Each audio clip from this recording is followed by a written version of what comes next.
What are some of the best countries in the world to be a racial minority in?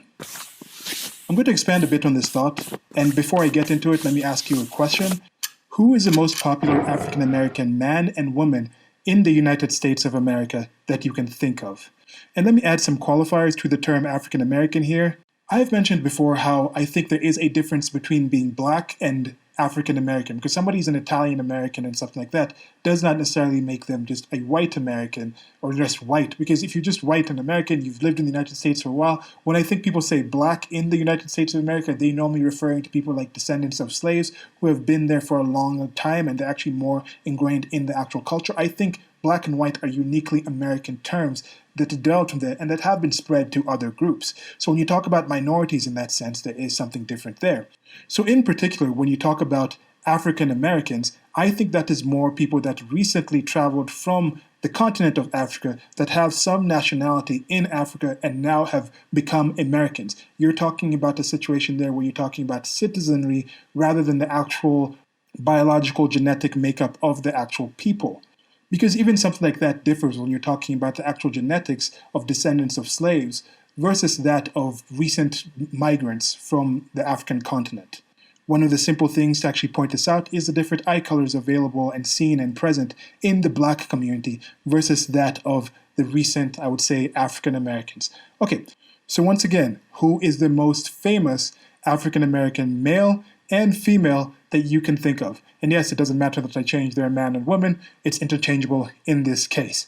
So part of the reason I'm asking this is I have lived in different continents, different countries as I was growing up, and I had different points of view and I was told about different things about different places before I actually lived there, then actually lived in that place, had a different point of view, and then left that place, and then I've had a different point of view.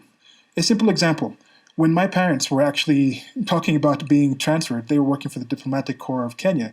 It was back in the 90s. I think I was about 9 or 10. I think it was 9 around there. And me and my brother were hearing, yeah, my mom and my dad are going to get posted somewhere. And the pick was between Zimbabwe and the United States of America. And at the time, we were getting certain media from the United States of America, or whatever would actually come through on the television, the 5 or 6 television channels we had access to at that time. We were getting these things of KKK crosses being burnt. I mean, this is not the only thing we're getting. We're getting Billboard, we're getting other things. But some of the indelible images that are going to stick out is one a movie. I forget what movie it was or show, but KKK crosses being burnt in people's yards. Another thing that struck out to me was the actual wood-paneled cars that you'd see, those massive wood-paneled cars. And at that time, I did not understand that we were getting material that was from some time back. I didn't understand, like, in the news, when you actually watch the news, certain things are covered more than others. As an actual person of that skin color, you're going to have a thing like, wow, these people are actually killing these other people or just against these other people simply because of their actual beliefs. Then tying in the Christian imagery that I had the belief in that, with the cross and the burning, invoking images of hell and things like this, and the ghost with the white things. It was just a lot of creepy stuff in there. So at that time, I was thinking, me and my brother, I remember having conversations. We were like, I hope we go to Zimbabwe. And what was the main reason? We weren't getting any information about Zimbabwe. We might have got a few things in the local newspapers, but one thing we somehow checked, I don't know how we checked this, we checked some minor thing about the actual economy and decided that PlayStations, or we had an Atari at that time, I think the PlayStation had just come out. It was something to do with a video game system being cheaper in Zimbabwean dollars than it was in United States dollars. And that was one of the key things we decided to actually go there. But you actually live in the different places. I got to the United States of America. It was a lot different from what I expected. The area I lived in was right outside Washington, D.C. It was in Montgomery County, Bethesda, Maryland. Mocha what? Rapping that. My school had a lot of people who didn't look like me, but I felt had some understanding with, because there was a lot of immigrants, a lot of migrants, there was a lot of international organizations. So sure, there might have been a lot of white-skinned people, but I think over half of them were first generation or second generation Americans, or were born in other countries like I was and then moved there. But there was already a little rumbling about, oh, there's many white people at the school, had a name of a poet that is close to white man, and that was kind of something that was referred to about the school. And I had my own issues dealing with my own identity there, as most children do at that age. A lot of children, I think a lot of children, if you have there's a lot of reasons these things happen, to travel and things like this. But anyway, so I went to university in West Virginia, which is a very different environment than the one I grew up in. I went to West Virginia and I thought, wow, these people are completely different. Now here you have people where pretty much everyone I meet is multi-generational American and they have a different identification and identity. Some of them literally have not met somebody that was not a descendant of European ancestry parents, multi-generational in the United States of America, until they got to college. Did I find there was a lot more racism there? Not necessarily. And throughout this whole time that I was there was also definitely no actual burning crosses or anything in there.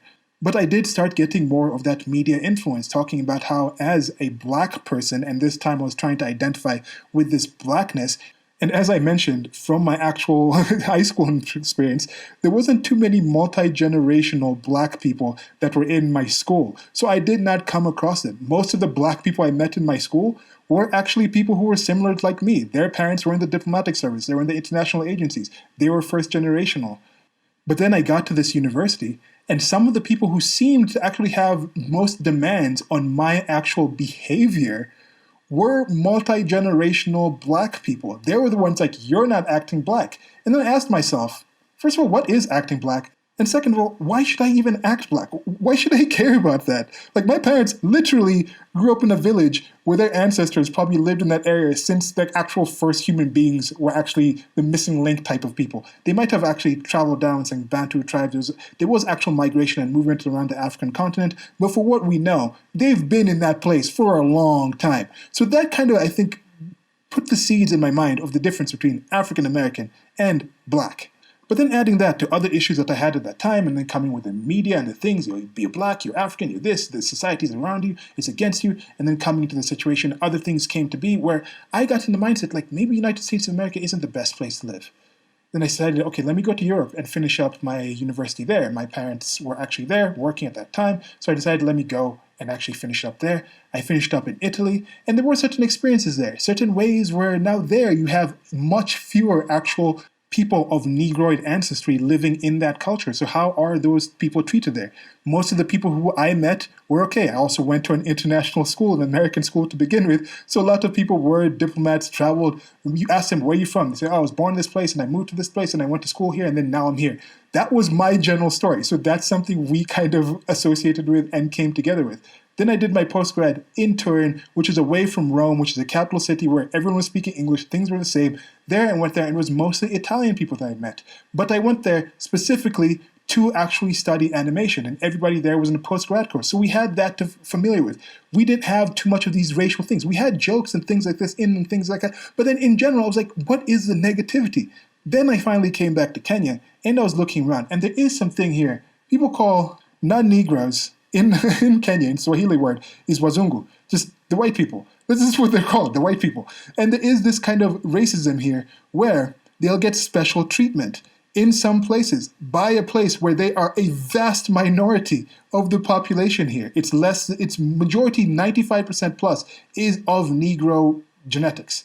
I'm not going to go into the actual divisions, micro divisions of tribalism that things goes in there. The biggest tribe is the Kikuyu tribe, and then the second biggest tribe is the Luo tribe, then the Luya tribe, which I'm a part of, and then you have the Kalenjin. I think the Kalenjin is the next, and then there's many other tribes. There's about like 40 different tribes that are actually notified and identified. Some of them get as small to a few 100,000 people.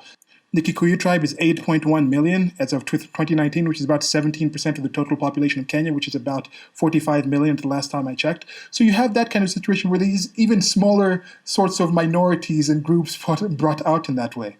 And then since then, I've been traveling back and forth between Kenya and the United States of America, different parts of the United States of America, talking to people from different parts, going to New York City, lived in San Francisco for a while, visited Seattle. So I've been around the map and things like that, and I was living in the Midwest. This place in the South I haven't really visited yet and would like to check out.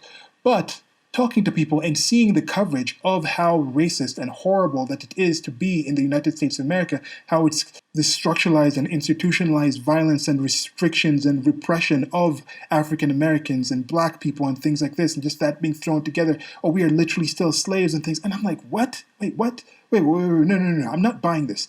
I left that behind myself. Part of the depression that I had in my life was just thinking this was actually a true narrative. That no matter what you think, if the United States of America is the top place to be, from what I've seen and experienced, that is oppression, then everywhere else must be worse. And I went out there and tested that, and I found out, I just got to the thinking, no, that's not the case. What is the best place for you to be an actual racial minority?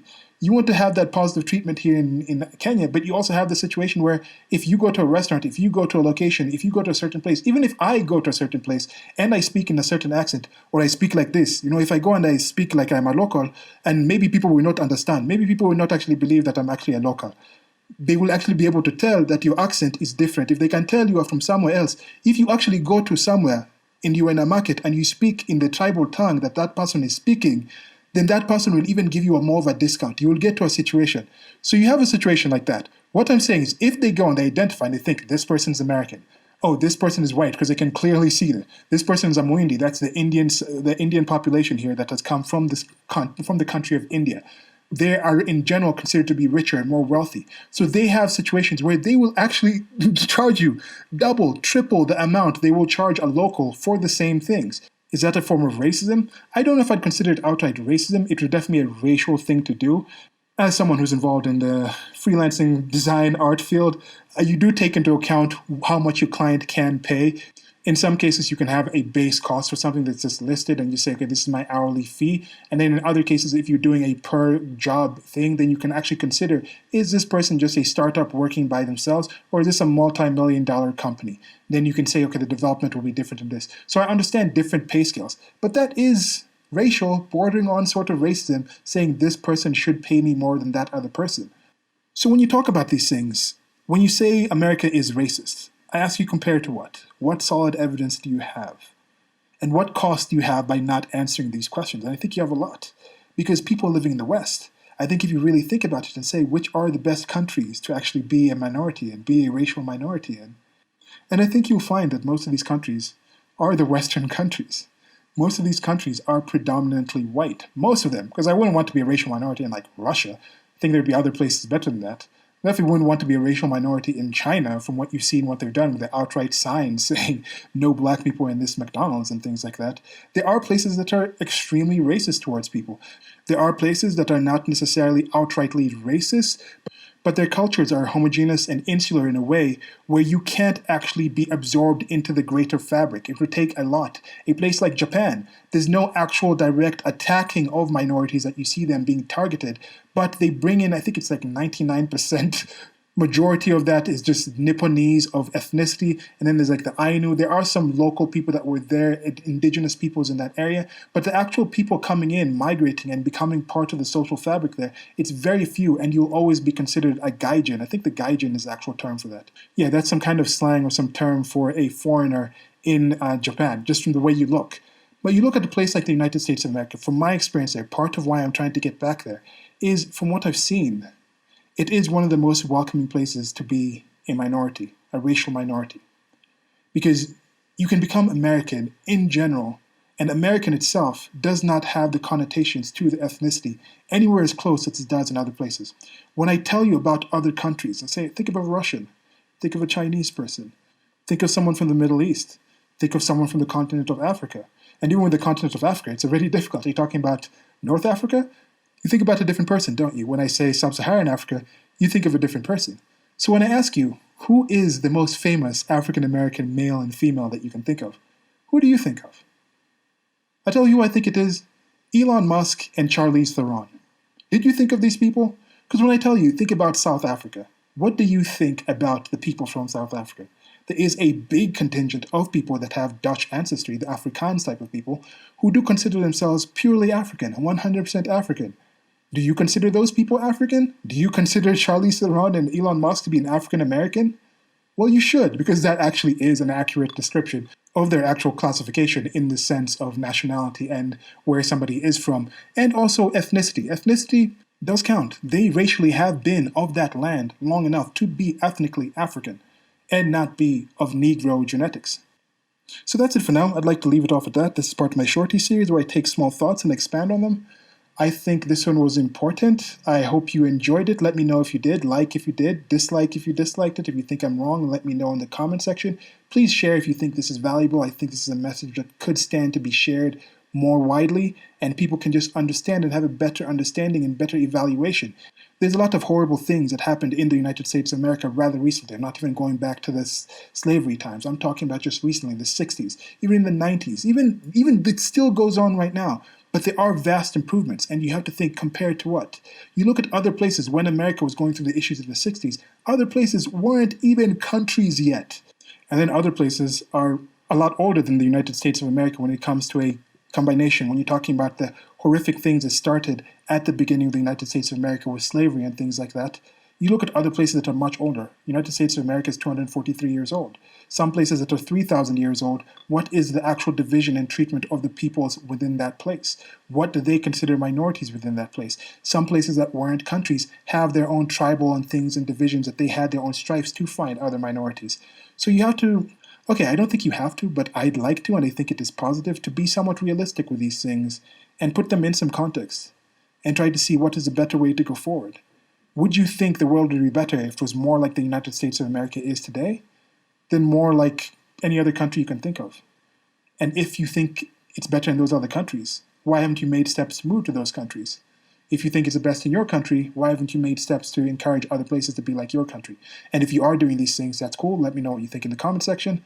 Till next time, links below to the merchandise store. One-time donations and PayPal as well are also appreciated. But most of all, just appreciate you taking your time to come and actually listen to what I have to say. Goodbye.